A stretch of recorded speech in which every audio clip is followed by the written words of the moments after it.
Шет тілдерін оқыту білімдендіру саясатының басылы бағдары сыпатында арауажланып, осы мақсатте білімдендірудің сапасын жетілістіру, тарауға тәжірибелі педагогларды біріктіру һәм халықтың шет тілдерін үйренуге болған қызығушылығын арттыруға айрықша диққат қаратылып жатыр.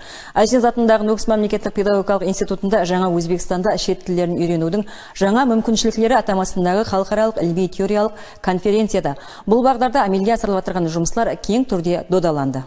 Бүгінгі күнде дүния жүзінде 50-ден астам мемлекетте инглиз тілі мемлекеттік тіл сипатында жүргізіледі.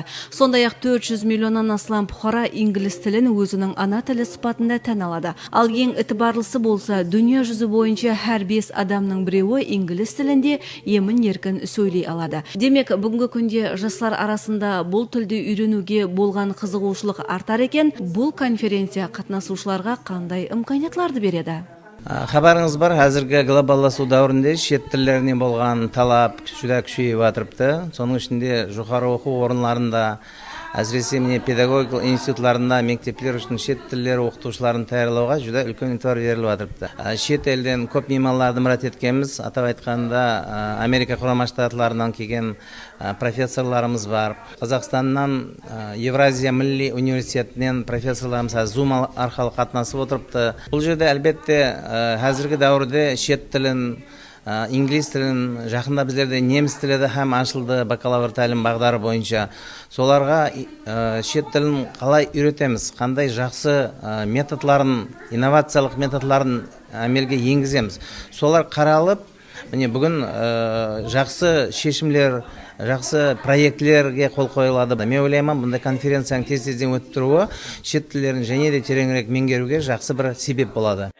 Білімлендірудің барлық басқышларында өсіп кетірген жас әулетті шет тілдеріне оқытудың сапасын арттыру, шет тілдерінде еркін сөйлесе алатұғын қанегелерді таярлау системасын түптекарынан жетілістіру, осы бағдардағы оқу бағдарламаларының үзіліксізлігін тәмелеу, шет тілдерін білу дәрежесін бақылаудың милли тест системасын рауажландыру текарында қанегелік сертификатына ие болған оқытушылар, студентлер һәм педагогларға жеңіліклерді беру және оларды қошаметлеу бағдарындағы жұмыстар басылы ітібарда болды.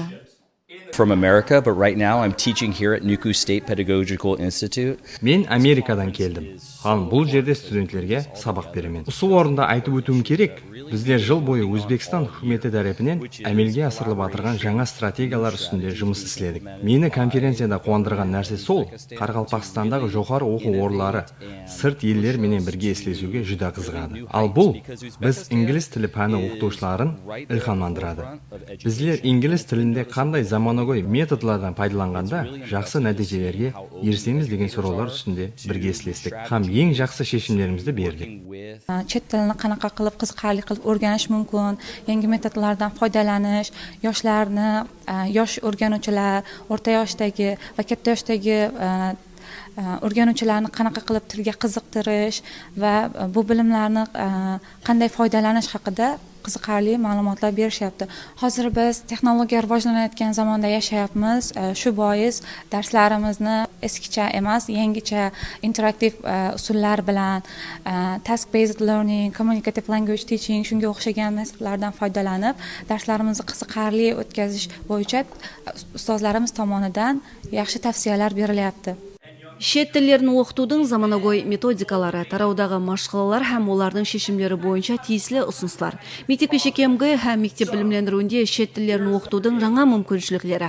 Глобалдық саналастыру дәуірінде тілдерді үйренудің тенденциялары һәм инновациялық ұсулар, филология һәм аудармашылықтың ахметлі мәселелері, мәдениетлер аралық байланыс һәм шет тілдерін үйренудің социалдық аспекттері мәселелеріне арналған баянатлар жасалды.